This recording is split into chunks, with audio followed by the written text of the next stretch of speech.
Space Coast. On behalf of all my appointees on the Space Coast, we'd like to really welcome you here today, and we're really excited about this upcoming event we're going to announce today. Brevard Space Coast is such a special place, isn't it? It's where dreams are launched. Myself, I'm an immigrant from England, came here when I was 18, a former soccer player, and sports changed my life. It brought me to America and enabled me to meet my lovely wife, Allison, where we now have 4 children here on the Space Coast. Enabled me to meet my partner, Tom, where we formed our publishing company here. We're a locally owned and operated publishing company called Space Coast Daily. So sports changed my life. And in 1996, when we hosted the Junior Olympic Games, we like to think we changed thousands of lives then. That brings us forward to today. And thanks to Rusty, my good friend, the sheriff, and all of our partners here on the Space Coast, we're going to be announcing a very special event today. And we couldn't be more proud to have you all joining us today. Our chairman of our county commission is a special individual. And as you all know, we've come through an incredible crisis here this year. And the chairman of our county commission, along with our other county commissioners, has enabled Brevard County to get through this crisis in an incredible way and keep us safe here on the Space Coast. Commissioner Brian Lober is the youngest attorney to ever hold the president of the Bar Association here in Brevard County, and he's led our county commission through this incredibly challenging time. I'd like to introduce now County Commissioner and Chairman of the County Commission, Brian Lober.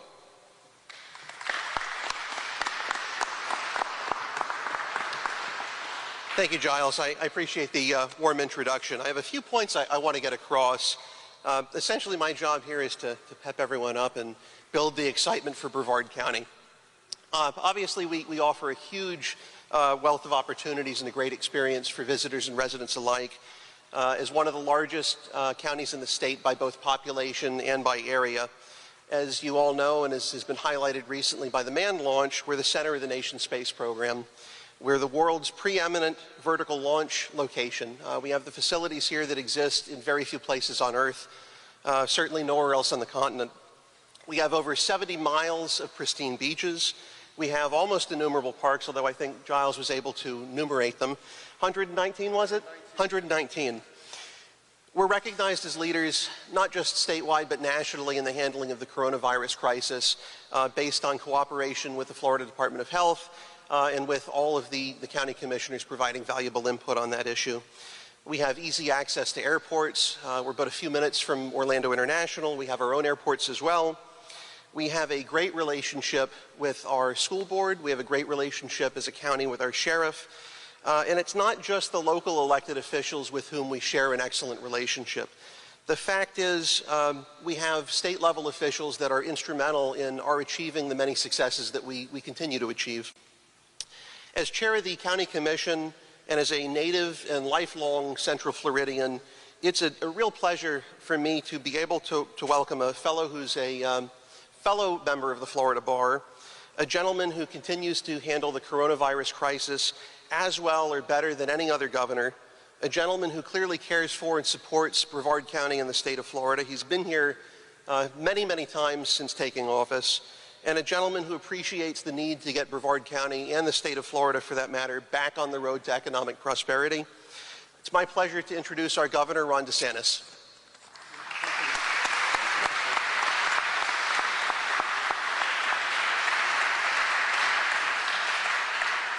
Well, thank you. I'm really happy to be here. It was wonderful. I see Debbie and I see Bill, some other great faces. To be here a couple weeks ago now to witness the launch and American astronauts being launched right here from Florida soil with an American rocket was really, really exciting. It was great for our country.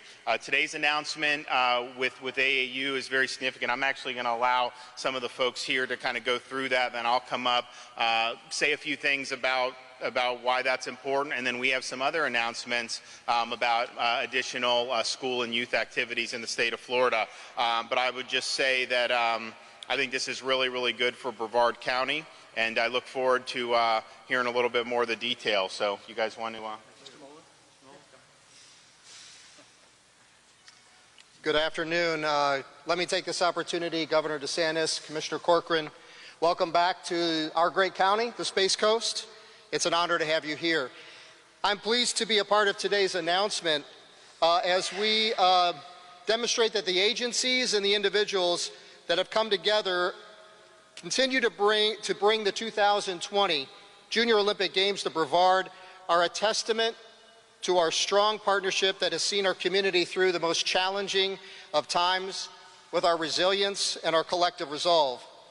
Now our community seeks to support youth activities and athletics that benefit our own kids here in Brevard, and with Brevard Public Schools, we've been called on to help provide facilities and support the activities that are planned at the end of July. Certainly the opportunity to host the largest national multi-sport event for our nation's youth is one we could not overlook, not only for the potential economic benefits it presents to our county at this critical time, but because of the uplifting message it brings to our community and our kids. Athletics play a vital role in shaping our youth, whether through school-sponsored sports or recreational programs, and I'm proud to boast of the outstanding commitment of our athletic directors and coaches across our great community who are the heart and soul of our sports programs. Brevard Public Schools has had a long-standing commitment to promoting the benefits of physical fitness and athletics in our schools throughout our students' academic and extracurricular journeys.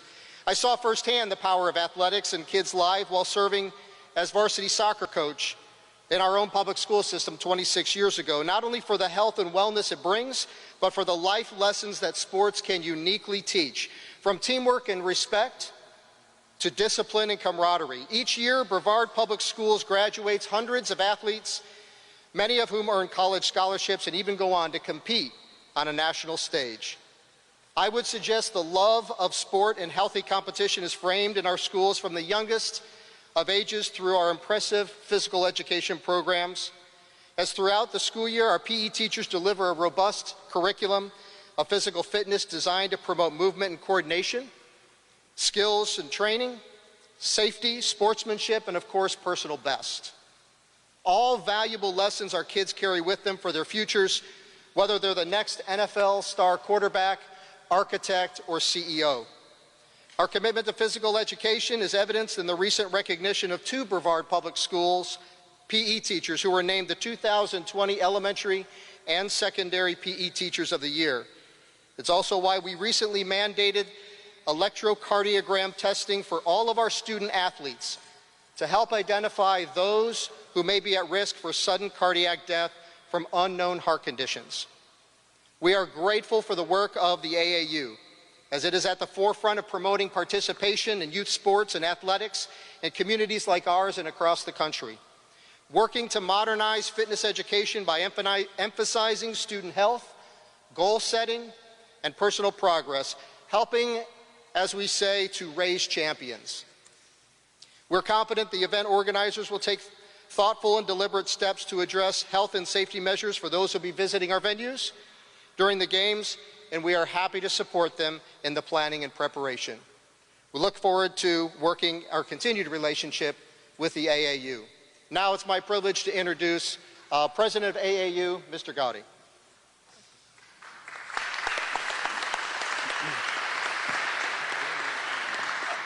A couple of things. First of all, I spent my 6 weeks over here in Cocoa Beach doing my quarantine because I thought I was smart. I left my house in Orlando because they closed everything down. I thought I'd come over here and stay in a buddy of mine's condo.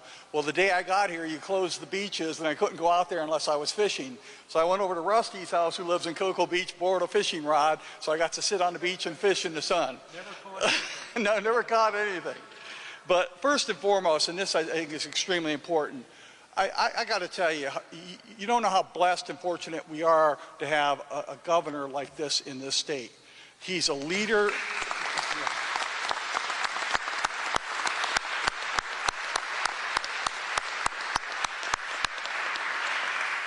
He's not only a leader in this state, but he's a visionary leader across the country. I have, I guess, the dubious task as the national president for the Amateur Athletic Union. I have the dubious task of having to deal with all 50 states. And it's all over the place, the rules and regulations. And I found not only is this governor takes a very planned approach, but his approach is always in the best interest of the citizens of this state and the safety of the citizens. I also serve, yeah.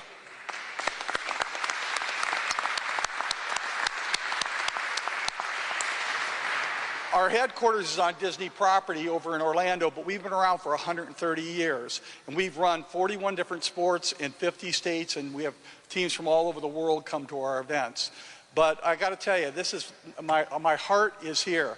Because in 1996, as Giles pointed out, in 1996, when the governor or the mayor of Houston was not reelected, the Sports Commission dropped us with about 6 months to go before our Junior Olympic Games, and Brevard County stepped up and ran probably one of the best Junior Olympic Games that we've ever had in the history of the AAU. So let's hear it for Brevard County.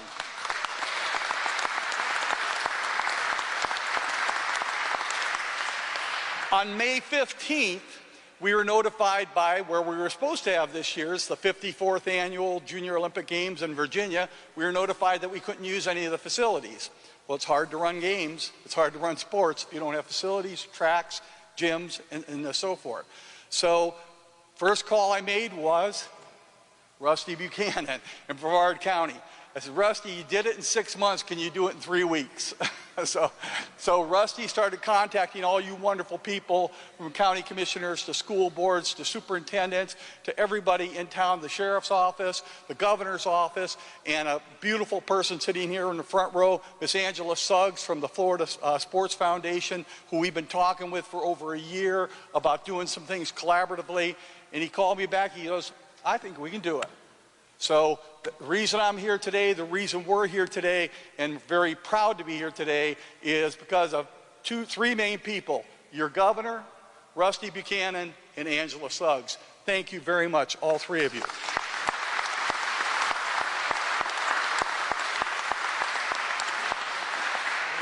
Now, these games are going to look a little different this year, because when you only got 3 weeks to plan, it's going to be different, but it's going to be different in a good way. You've heard the cliche, if you get a lemon, try to make lemonade. Well, we're making lemonade this year because we are going to work with Florida Sports Foundation, Elise and Angela Suggs and her people, and we're going to do jointly the AAU Junior Olympic Games and the Florida Sunshine State Games. So we're going to do that together. So let's hear it for Angela.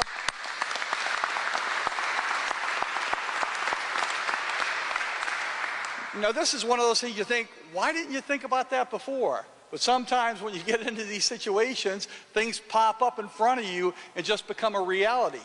But we think this is going to be a great opportunity for a long-term relationship with the Sunshine State Games and the Florida Sports Foundation and the AAU to work collaboratively with communities and counties like Brevard County and governors like Governor DeSantis and people in this wonderful state where our headquarters has been now for 22 years, and I hope it's here for another 122 years.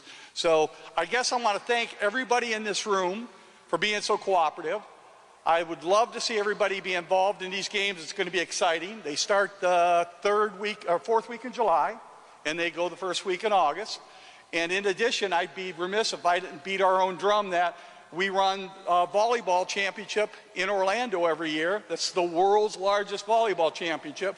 And again, thanks to the leadership back here of your governor, we are going to be hosting our national championship in Orlando on July 15th this year. So thank you, Florida. Thank you, Brevard County. Thank you, Governor. And at this time, I'd like to do two things. First, I'm going to issue the first gold medal of the 55th annual Junior Olympic Games to Governor DeSantis. Oh, wow.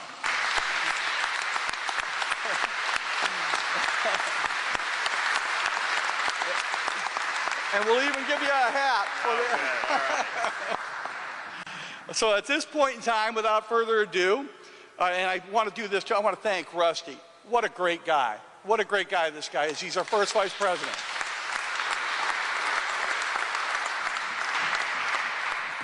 So they gave me a proclamation, and you notice I don't write notes for a speech, so if I screw up this proclamation, bear with me.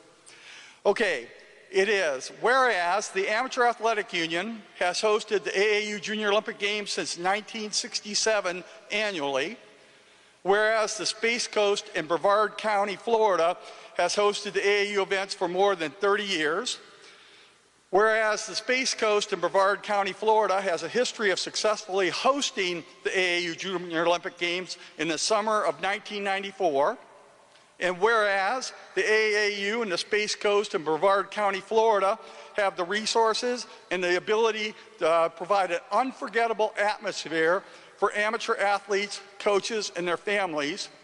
Now therefore be it resolved, I, Dr. Roger J. Gowdy, by virtue of the authority vested in me, as President and CEO of the Amateur Athletic Union, do hereby proclaim the Space Coast in Brevard County, Florida as the host of the 54th Annual AAU Junior Olympic Games. Dusty?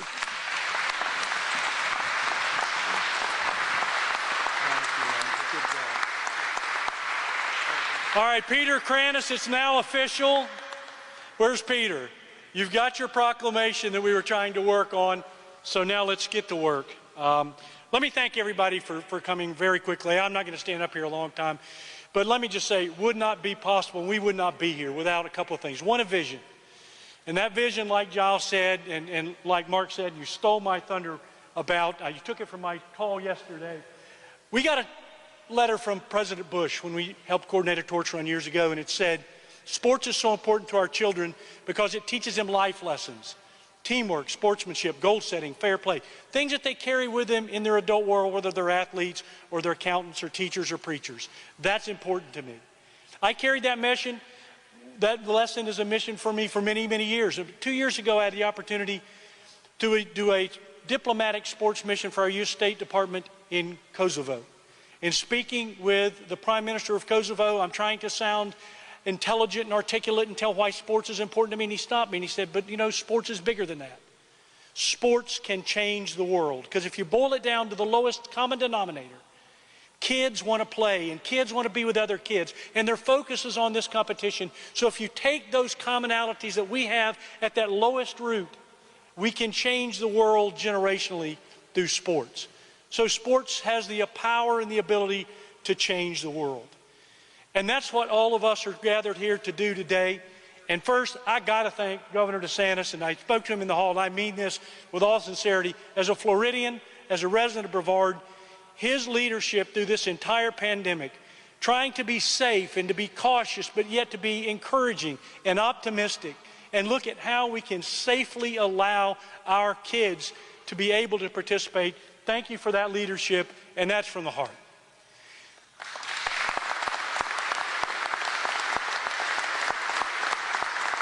Mark Susan, I don't know where you are, but Mark Susan, he probably snuck out because he's been tasked with so many different things. Mark, we wouldn't be here without you and the leadership that you've provided the school board and your vision. We got to just put blinders and reins on him, pull him back sometime, but he's a great guy. After this press conference is over, we are going to assemble over in the corner our local organizing committee, so you can see some of the outstanding people that are involved with this project. So if you could just raise your hand so that people around can see who's on our. Mitzi, raise your hand. Let me just point out Olympic bronze medalist Mitzi Kramer. Mitzi back in the back right there. She is coordinating swimming for us. Mitzi is proud. Tom Wasden, I saw Tom over here past Paramount the front. We have got an outstanding group of people together. It would not be possible without everybody in this community and all the support from the Board of County Commissioners, from the school board, from the Tourist Development Council, and from my friend. And first I'd like to bring up next our sheriff, Mr. Wayne Ivey. Good afternoon, everybody. And I'm certainly honored to be a part of this and to have our agency be a part of it. Obviously, our team will play a big role in coordinating security and the other things that make this event so successful. But we have an opportunity to participate at another level as well. And I was in attendance at the county commission meeting the other day, and I know we have some of our county commissioners here with us. Kurt Smith is over here. Rita Pritchett, I see Rita in the back. Christina Znardi is over here babysitting Junie. He hasn't left her side, but in attendance at the meeting, they were being asked to support this initiative as well. And one of the things that we needed was some funding to help with resurfacing of of our track at the school. And so we had an opportunity to provide $30,000 in forfeiture money to help with the resurfacing of that track. And that is, when I say forfeiture money, that is money that was taken from drug dealers and is being put to great use to help our youth and to help our community. So we're proud to be a part of this, and we're certainly proud, Rusty, to have you guys putting this on. This is a great opportunity for us. So I get the honor of bringing our governor back up to the podium, and I will tell you that I have a chance to work with not only him but his staff, and they are incredible. I've watched them through the last number of months steer us very safely through the COVID-19 pandemic. I've had an opportunity to work with him on many, many things, and the first thing I learned about our governor is he is all business. He is about protecting the state. He stands by law enforcement and public safety in just the utmost form. And he is a great man that I'm not only honored to call a friend, but to be able to call our governor. So please give a big round of applause to Governor Ron DeSantis. Thank you. Thank you so much, Sheriff. Thank you for what you do. Thank you for all your deputies and your department putting themselves in harm's way to keep the community safe. This is exciting to have the AAU Junior Olympic Games. I think it's been since 2000 that Florida's had it in Orlando. But this is the total 6th time we've had it in the last 20 years. We're excited that this opportunity kind of fell into our lap. It's a showcase for the best youth athletes in the country. It's also an event that will come with economic value. It brings the community together and exemplifies the values of commitment, hard work, and leadership. The games bring in approximately $50 million in economic impact to the hosting region usually. And then that's something obviously in these times very significant. We will have hundreds of volunteers and you will have record-breaking performances obviously with many talented athletes and many dedicated coaches. Some of these folks who coach were Olympic athletes themselves. In 2019, the Junior Games had 12 Olympic athletes in attendance, either helping run the event or coach. That display of accomplished athletes helping the next generation captures the spirit of our youth sports. So I couldn't be happier for Brevard County and the state of Florida. Given this announcement, which is significant, we also thought it would be a good time to provide an update for folks about things beyond just youth sports involving our youth, particularly our schools. As many of you know, or probably all of you know, the state of Florida moved to distance learning in mid-March in order to combat or at least help combat the spread of COVID-19. Working with the Department of Education, working with the superintendents, we've been able to provide a roadmap to announce the return of our schools to on-campus instruction and to bring long-term improvements to the instructional continuity using the federal funds provided through the CARES Act to make significant investments in our education system. Achievement gaps are expected to significantly widen across the nation due to COVID-19 related school closures and the shift to distance learning. In Florida, we plan to work together to provide tools and strategies to close the achievement gap, although I will commend the department and many of these superintendents here and school districts.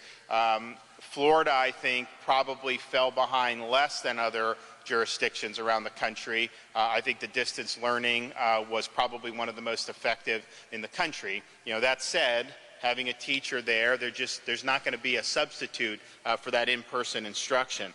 But our plan maximizes the funding we got for the CARES Act. We want to best serve Florida students and educators, and we are going to be implementing the following. $64 million will be provided to close achievement gaps that have likely been exacerbated during the pandemic. We need to give teachers, students, and families the tools that elevate best practices needed to make decisions to set up students for success. These funds will provide a 4 to 5 week summer program on school campuses to students from K through 5 who are identified with a substantial deficiency in reading based on assessment and teacher recommendations. The plan also focuses on an intensive effort to improve student reading proficiency. Our goal is to have 90% of students proficient in reading by 2024, and the investments we make this summer and for the upcoming school year will aid us in reaching that goal. Within our plan, we invest $20 million to engage school districts and schools in identifying and adopting the best reading curriculum and supplemental instructional materials to drive teaching and learning from grades K through 3. Curriculum will be vetted by Just Read Florida. Additionally, we will dedicate $15 million to train and develop 2,000 highly effective reading coaches, develop and deploy strategies for in-classroom support with reading coaches, and develop regional support teams to identify and assist students with reading improvement. Plan includes over $223 million for early learning programs. This includes $55 million to provide financial assistance to child care providers that remained open during the crisis with infrastructure, personnel costs, cleaning supplies, and other costs to maintain a safe learning environment. $16.9 million in funding to high-quality child care providers who agree to reopen as part of Florida Schools' reopening plan.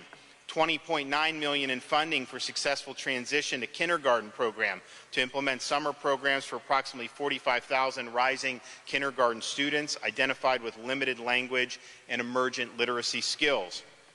$45 million is set aside as safety net funds to ensure students don't continue to have disruptions in their education.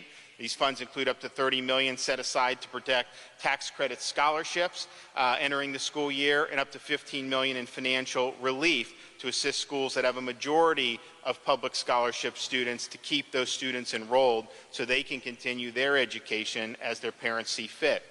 This will protect funding for traditional K-12 schools by preventing large increases in enrollments if students were to lose their current scholarships.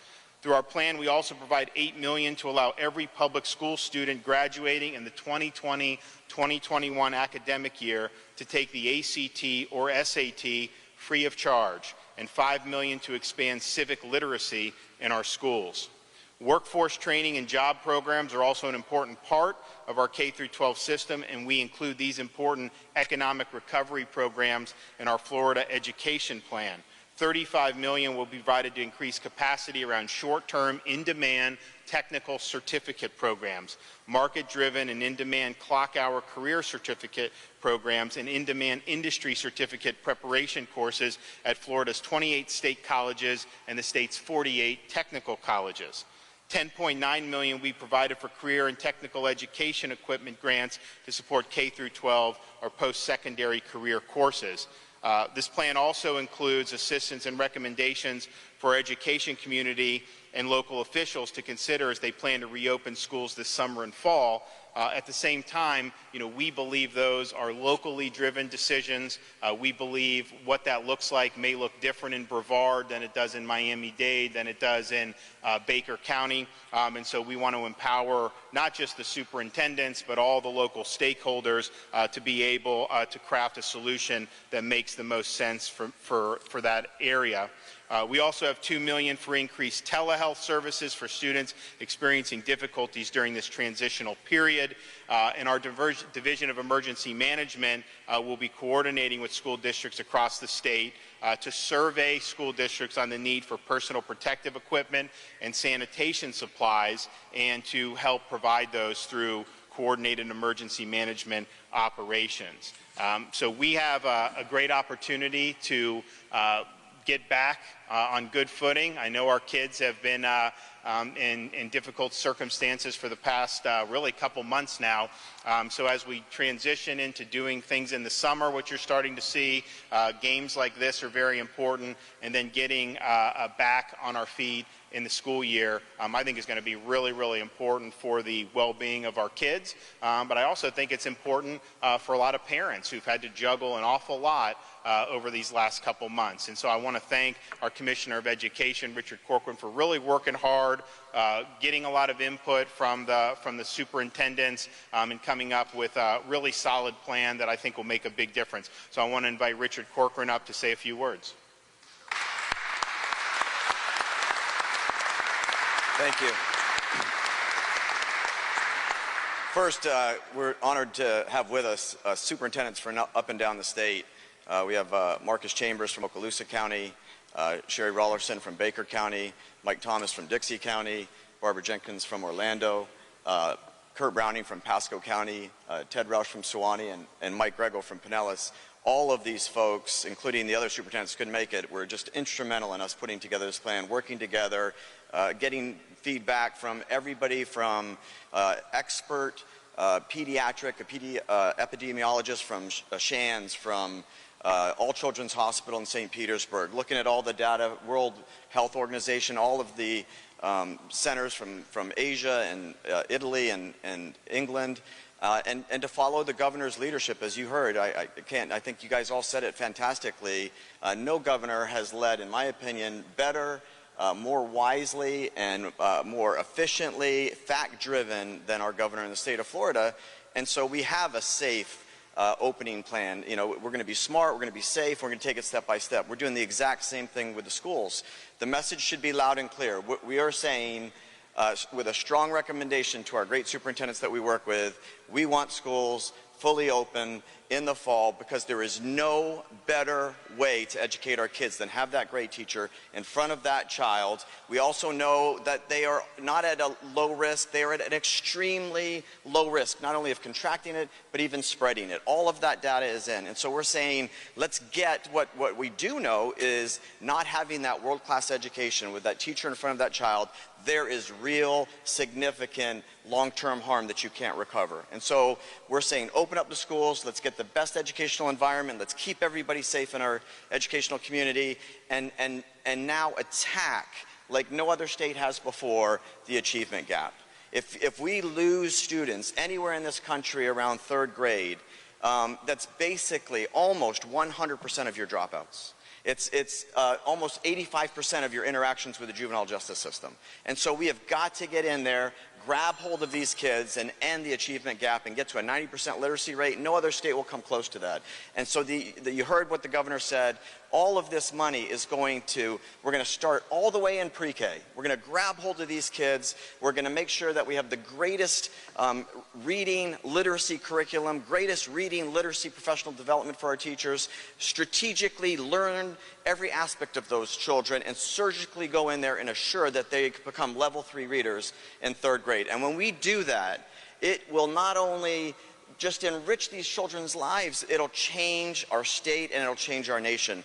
Everything that flows from that, more kids graduating, more kids getting degrees, more kids getting credentialed, more kids out there in the job force, more kids paying taxes, all of that will change our society. And so hats off to Governor DeSantis. I think going after the achievement gap in the way he is a game changer. I encourage the other 49 states to not only follow his lead on how you handle this crisis, but in attacking the achievement gap. And I want you guys to hear, we have Superintendent Grego. I want you to hear from him, and we also have President Greg Hale from Broward. The credentialing, we're literally have over 100 credentials now that we'll be funding through this governor's money that gets in 20 weeks, quick, valuable, high-wage, high-skill credentialing and something they can build on top of that, which gets us all the way back to the governor's one of his earliest executive orders. We want to be #1 in the nation in the number of adults who are degreed and credentialed, and we'll be #1 as soon as we get these things going. But I do want you to hear, first, Governor, thank you very much for your leadership. I think this is a fantastic plan, and I would like to call up Superintendent Grego.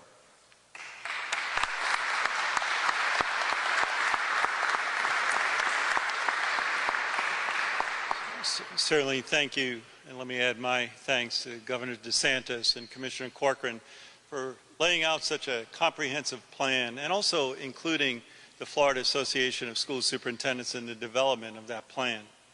As leaders, as superintendents, and also as school board members throughout the state, we're planning and making decisions that not only will keep students safe and healthy, and families engaged in our educational community, and we keep all of those things in the forefront.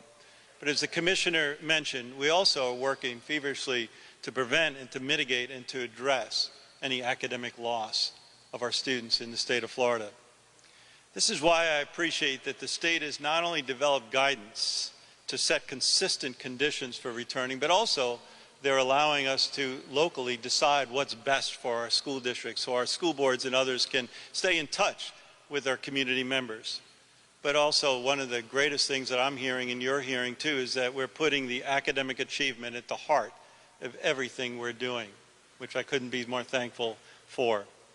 Superintendents and school board members know that schools play this vital role in our community's return to normalcy. We all know that.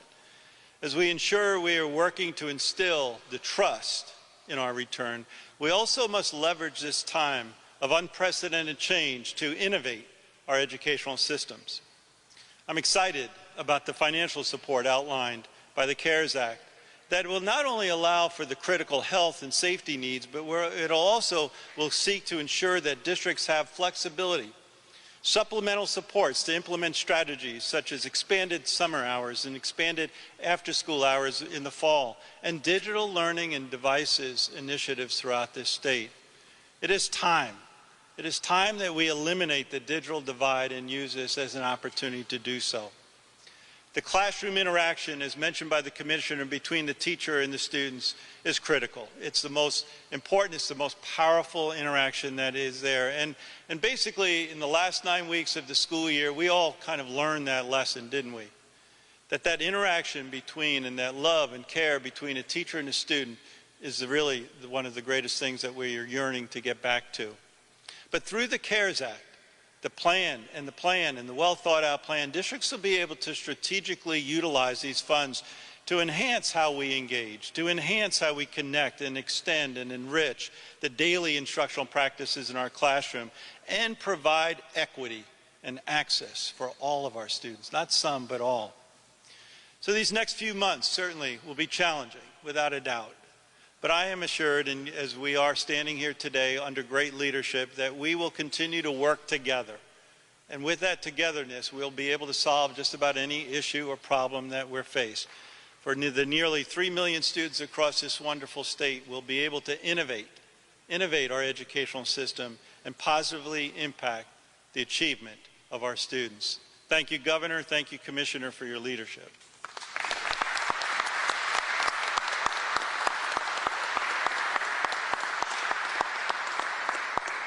And next, I'll call up President Greg Hale. Before I do, I also recognize Senator Tom Wright and Representative Randy Fine, who also are great legislative leaders in helping us with all of our educational policy, in addition to Senator Mayfield. So thank you guys for coming. But with that, President Greg Hale.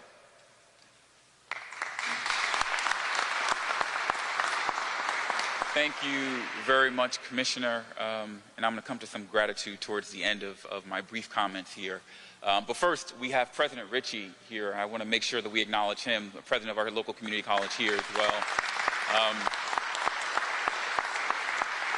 I do have the pleasure and privilege in serving as the president of Broward College, but probably more important than that is I have the pleasure and privilege of being part of the very best community or state college system in America. We have about 750,000 students that we serve in the state of Florida. And one of the things that I cherish most about that service is who we serve.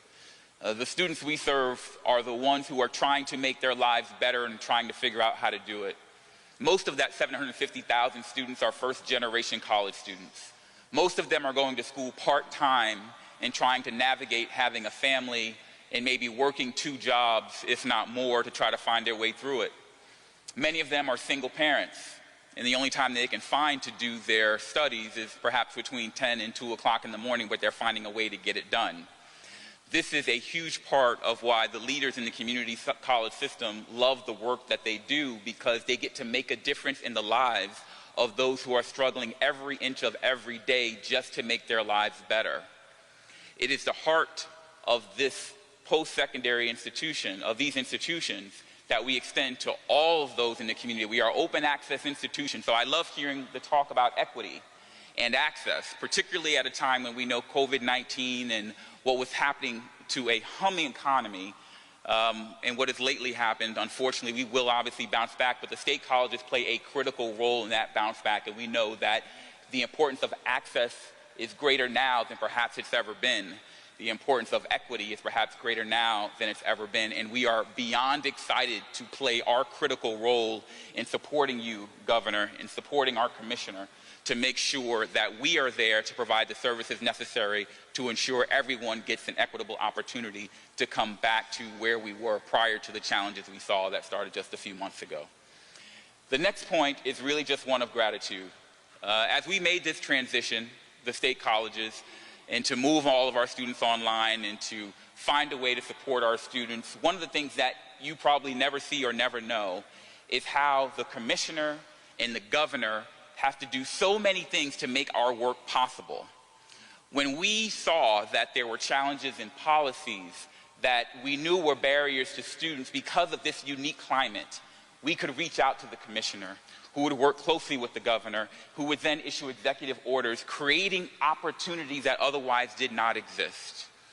And for that, and on behalf of the 750,000 plus students who are trying to find a way to make it every day during this critically difficult time, I thank you. And they thank you.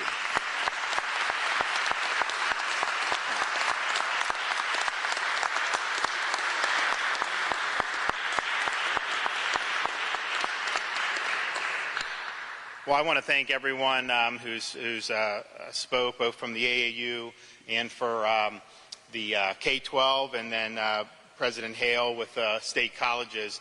This is exciting to be able to see something like this back in Brevard County. Nice event, and then it's also exciting that we're going to have an opportunity to really attack this achievement gap going forward for our kids, really able to provide some good funding for our school districts, and then obviously the credentialing with our state colleges. It's been a very big priority for us to begin with, but now when you have an upheaval like this, I think it's all the more important. So we're really, really fortunate to have a lot of great people involved in our education system here in the state of Florida. So I just want to thank them, and I look forward to coming for the games. You know, that gold medal's nice, but I don't know that I would be able to compete in the 100-yard dash anymore, but it's still good. And so we look forward to being back in Brevard County for this and many other good events in the very near future. And I think we'll maybe do something off to the side with some of the folks. But thanks for everyone who turned out today. We really, really appreciate it. And Brevard, keep doing what you're doing. You're doing a lot of great stuff. One of the most exciting places, I think, anywhere in the country when you look at all the great things that are going on here. So thank you, guys.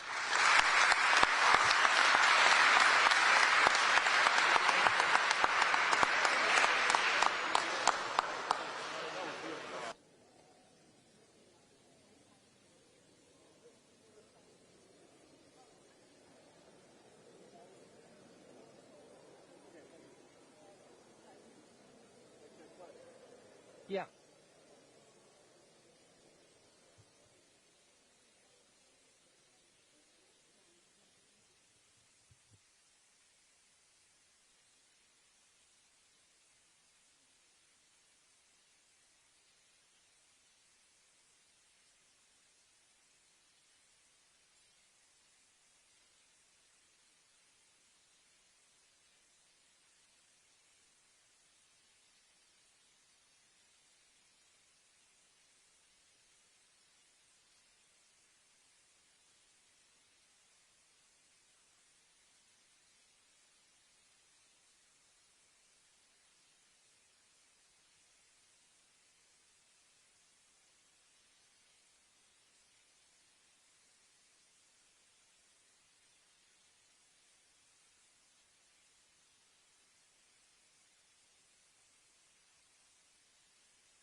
if we're seeing these cases increase, how can we expect schools to be able to reopen safely? Because the cases are not indicative of any clinical consequence. So, for example, our hospitalizations are flat. ICU use is half of what it was in April for this. And then also, if you look at the fatalities in Florida, the general public, meaning people who aren't in long-term care facilities, the peak fatality date for that was the second week of April. And so the majority of our fatalities, late April, May, and into June, have been long-term care. The number one age cohort for fatalities have been age 85 and above. And in Florida, we have more fatalities COVID-related age 90 and above than we do age 65 and below. And I think the data is in on this in terms of the risk of kids to this.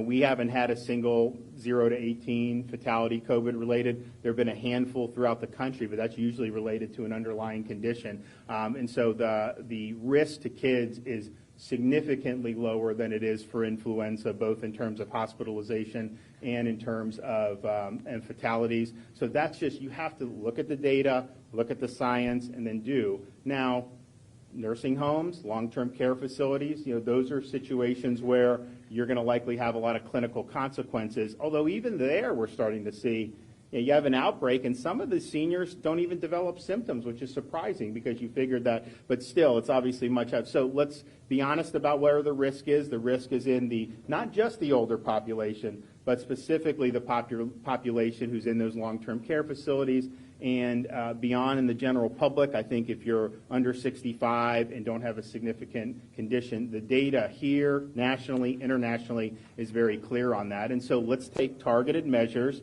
to continue doing what we're doing with long-term care. We're going to roll out even more things that we're going to do with that, I think, tomorrow or Monday, which will be good. And then when you do have like these agriculture communities where you have outbreaks, do mitigation measures. Our Department of Health's involved. We're getting CDC to help contain that so it doesn't spread out into the broader community. Governor, Seminole County leaders said earlier today they're nervous about this. If there's a second spike, they say there's a second spike. Is there a point in which you would allow or encourage counties to maybe scale back to phase one? So here's the thing about a spike. We've had like 2,000 to 2,200, 2,300 COVID hospitalizations pretty consistently. Go look at New York and what New York had. That's a spike. So to say that there's a spike, there's just never been a spike in Florida. It's been, relatively modest.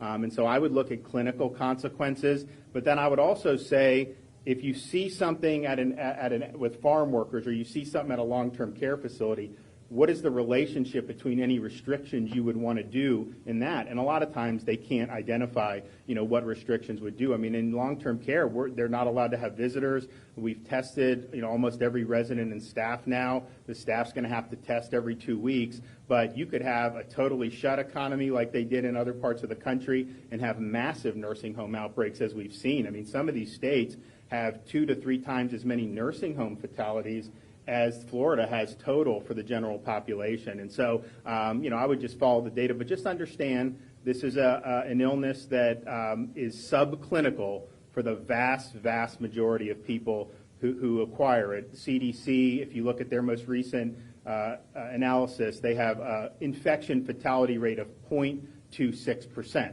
So that is something that, especially if you're not in those critical age groups, is low. And so one of the things when you have people going back to work and people are doing that, that's a good thing to do. You identify a case, can isolate, but just understand the majority of people who are testing now would not have even been able to get a test in March because the CDC guidelines said you had to have symptoms, had to be a certain age. Now you don't even have to have symptoms. So you're seeing widespread testing, and 98% of the people from the general public come back negative, but we have testing now at Home Depots and Publix and places like that. So a lot of those people probably wouldn't have even sought a test if it wasn't that convenient. And again, 98, 99% come back negative, but you do have that.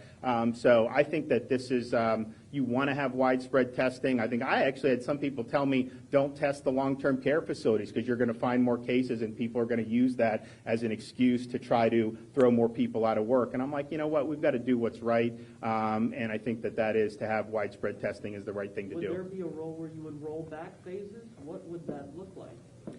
We are doing very well with this. Just keep in mind, when Florida has whatever cases compared to our population with some of these other states per capita, and I think we have, if every state my Surgeon General told me this morning, 5 million people or more, we have the lowest positivity rate of any state in that area. And so when you say, oh well, there's an increase. Just keep that in perspective in terms of what we're talking to. We still have, we've seen no increase in hospitalizations. It's been basically flat. And also keep in mind with how we have a policy, I think we're the only state in the country, that if you're in a long-term care facility and you test positive, if that facility cannot appropriately isolate you, they have got to transfer you. And so what most of those facilities do is they transfer the residents to hospitals. And so you'll have 50 residents, most of whom are medically stable and probably don't need hospitalization, transferred in. And even with that policy in place, we've had between 25 and 35% of the beds statewide available, even with having elective surgeries open. So you have more people going into the hospital for other things now, and you still have tens of thousands of available beds. And so, people just need to put it in perspective. It's interesting when, if there's lower case, you don't ever see that in a headline anywhere. And if there's higher, they'll try to say, oh, it's some type of, big deal. The fact is, people remember March, all the fear that was peddled, particularly by some media organizations, and that's just not the way you got to do it. You got to go based on the facts. Testing more will find more, but if you're finding a lot of subclinical cases, all that's doing is helping us be able to prevent future outbreaks. So that's a good thing. RNC coming to Jacksonville? So the RNC is not going to be in North Carolina, as we know. I think there's a good chance that it ends up in the state of Florida, but I know they've looked at other areas. I think they've looked at Texas, Georgia, Tennessee, maybe even Las Vegas. But I think Florida, Jacksonville will obviously be a good spot for it. So we'll just have to wait and see. I mean, it's still 2.5 months away, so it's a long time. But I think it'd be good for the state of Florida to be able to have something on that scale. So we'll see what happens. I got to run. I'll see you guys later.